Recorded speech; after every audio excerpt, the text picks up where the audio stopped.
Привет, я собрал 155 3D художников и дал им задание создать геймрадиолокацию, чтобы выявить авторов самых лучших работ. В конце только трое получат призы. Каждый из участников конкурса в течение 2,5 недель будет создавать локацию, моделировать пропсы, настраивать текстуры и собирать финальную сцену.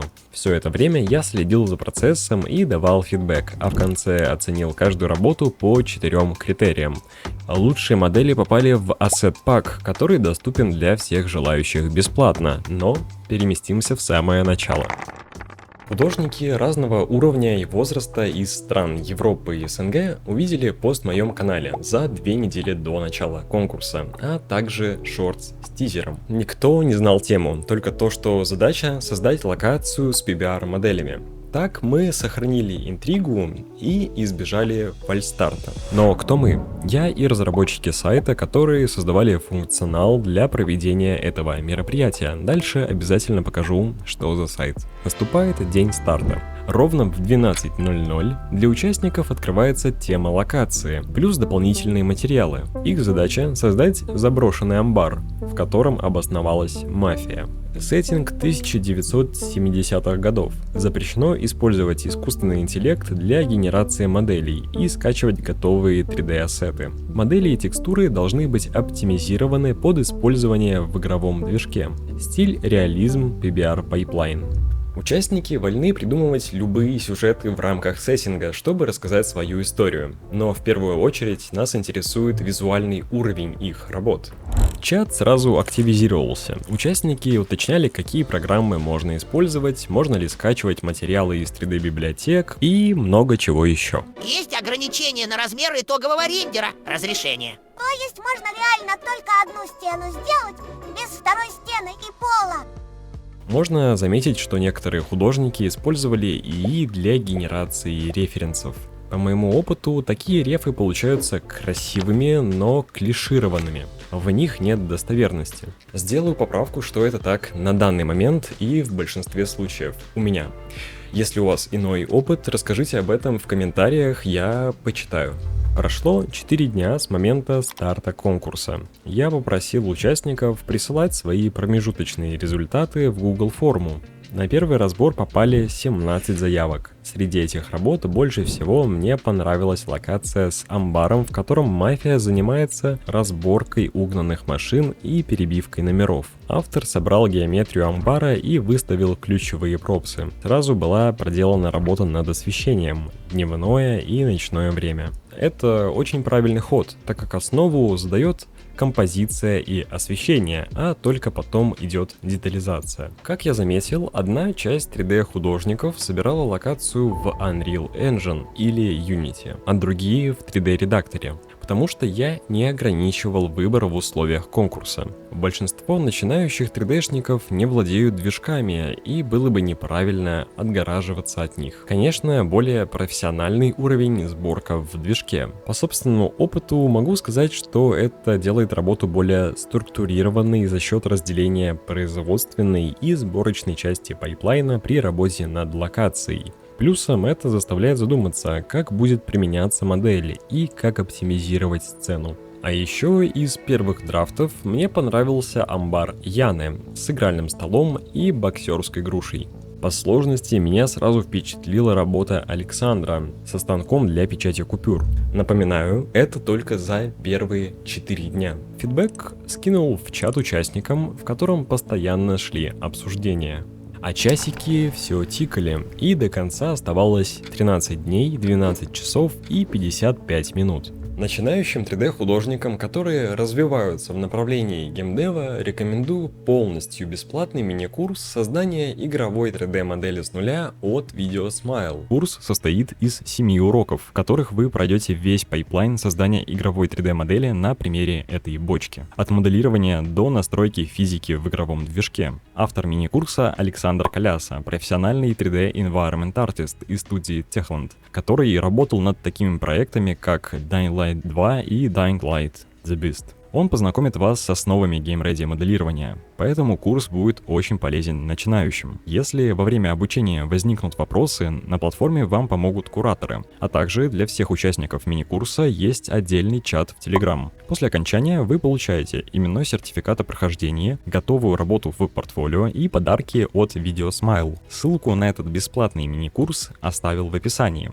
Следующие 3 дня участники делились полезными фишками, обсуждали работы друг друга и просто прикалывались. Глянем, что нового они сделали. Александр начал текстурировать пропсы в Substance Painter. Несколько начинающих художников показали свои локации, по ним я мог бы дать много комментариев, но все же формат коротких обзоров не позволял. На этот раз меня зацепила работа Андрея, хотя конструктив амбара не продуман, пропсы собраны в интересную композицию и притягивают внимание. Автор под псевдонимом Джакор здорово поработал и за 4 дня собрал whitebox амбара. Он использовал модульный подход, что очень правильно при создании GameReady локации. На 3-м разборе работ я рассматривал пропсы нескольких новых участников. Получились антуражные модельки, но не без технических нюансов. Вообще, я не ожидал, что разборы работ будут сильно интересны. Судя по реакциям в чате, участники ждали их, ну и негодовали, когда я задерживался. Будет 3-й разбор работ. Спасибо огромное за разбор работ. Прям зарядили мотивацией. Я провожу индивидуальные разборы портфолио, оцениваю художественную и техническую часть. Исходя из ваших целей, даю свой взгляд со стороны. Ссылку оставлю в описании. К 12-му дню конкурса мнения участников разделились. Были те, кто успевал закончить, а были и те, кто хотел добавить 3 дополнительных дня. Многие устали от постоянной нагрузки, так как работа, учеба и конкурс занимали все свободное время. Я ценю каждого участника, поэтому дал возможность проголосовать за или против 3 дополнительных дней. Если больше 70% будут за продление, дедлайн сдвинется. Так честнее, ведь окончание было назначено на 19 марта. 42 голоса разделились, и 71%, это 30 участников, выбрали 3 дополнительных дня. К этому моменту подоспел 4-й разбор работ. В основном давал комментарии по артовой части, материалам и освещению, так как большинство заявок были на финальной стадии разработки. Все 4 обзора вы можете посмотреть целиком, они лежат на Google диске, ссылку оставлю в описании. Параллельно с модерацией я созванивался с разработчиками сайта, на котором проводился конкурс. Сайт называется Goga, и задуман он как хаб для творческих людей, где они могут монетизировать свое творчество. Мы придумали удобный функционал для проведения онлайн-мероприятий с участниками, чтобы можно было собирать их работы, всю информацию, в том числе о призах и финальные баллы, и все это в общем доступе на одной страничке. 21 марта в 12:00 прием работ от участников на сайте остановился. Работы сдали 24 человека. Это значит, что только 15,5% дошли до финала. Остальные либо не начали работу вовсе, или остановились на полпути из-за нехватки времени или мотивации. Сейчас шанс каждого из 24 финалистов забрать приз 12,5%. Для меня в этот момент на сайте Goga открылась таблица со всеми работами и критериями оценки. Я оценивал так: открывал работу, читал описание, смотрел рендеры локации, пропсы, оптимизацию, затем в каждой категории назначал баллы от 0 до 10. Например, вот работа Валерия Гвоздича Old Country. После сборки референсов он даже расписал план работы. Мы видим, как блокинг превращается в полноценную сцену в Blender 3D. Больше всего мне понравился винтажный письменный стол. Вот работа Никиты Никерова «Ограбление хранилища Люфтганза». В его работе меня впечатлила проработка материалов. Пропсы вышли очень реалистичными. Видны потертости, каждая деталька. Использовались программы Substance Painter и Blender. Анна Вьен собрала локацию в Unreal Engine 5. Амбар состоит из модульных элементов. Стены, пол, крыша и стремянка, созданные на основе одних и тех же досок и балок. Художественная часть просто без комментариев. Это прекрасно. от ракурсов до работы над освещением и композицией. Видно, что художница владеет инструментарием движка и думает над оптимизацией ассетов. Перед вами 3 работы, которые заняли призовые места. Как бы вы распределили первое, второе и третье место? Добавлю, что не только я оценивал работы.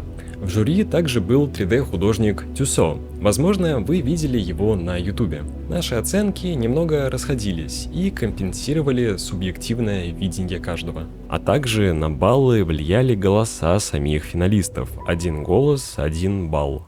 Из суммы всех баллов первое место забирает Анна Вьен. Ей отправляется XP Pen Artist Pro 16 Gen 2, лучший графический монитор на массовом рынке. Второе место забирает Валерий Гвоздич, суммарно набрав 64 балла. Ему отправляется SSD Samsung 990 Pro на 1 терабайт. Это надежная память с высокими скоростями и DRAM-кэшем. Третье место забрал Никита Никеров с 62 баллами. Его приз Logitech MX Master 3S. Комфортная для работы беспроводная мышь с 2 колесиками на технологии Mag Speed. Каждый из победителей уже получил призы и использует их для создания новых шедевров. Я пришел, все забрал, все получил. Все отлично, все прекрасно, все зашло в целости и сохранности, иначе быть и не могло. Ребят, вы подошли основательно. Вообще, всей команде большое спасибо за конкурс. Очень рад был поучаствовать. Список работ финалистов с баллами доступен на сайте Гога. Можете посмотреть их по ссылке в описании. Каждый из финалистов предоставил от себя минимум 3 пропса с лицензией бесплатного использования. Все файлы я скачал и подготавливал их не 1 десяток часов. Работал над правильным неймингом, склейкой текстур в ARM, переводил Normal Map на DirectX, даже немного оптимизировал меши. Получившиеся ассеты я импортировал в Unreal Engine и рассортировал по категориям. Бонусом создал анимации открытия сейфу и чемодану, а также блюпринты для них. От себя добавил модули, из которых собрал амбар конструкции 1930-х годов в Северной Америке. По задумке он сохранился с тех пор, и в нем ведут свою деятельность мафиози. Теперь каждый может скачать эти ассеты из FAB с лицензией бесплатного использования. Бонусом вместе с ними идет собранная мной демо-локация амбара. В ней продемонстрированы модели участников. Скачайте, посмотрите и оставьте отзыв о том, что следует улучшить. Думаю, это будет полезно. Я планирую проводить конкурсы и дальше. Возможно, что-то командное и с большим призовым фондом. Анонсы будут в моем телеграм-канале. 3D-художники могут делать качественную топологию, но помимо этого могут рассказывать истории через свои работы, создавать experience в кино и играх. Вдохновляйтесь, создавайте и вдохновляйте других. С вами был Андрей Борщевский. До встречи.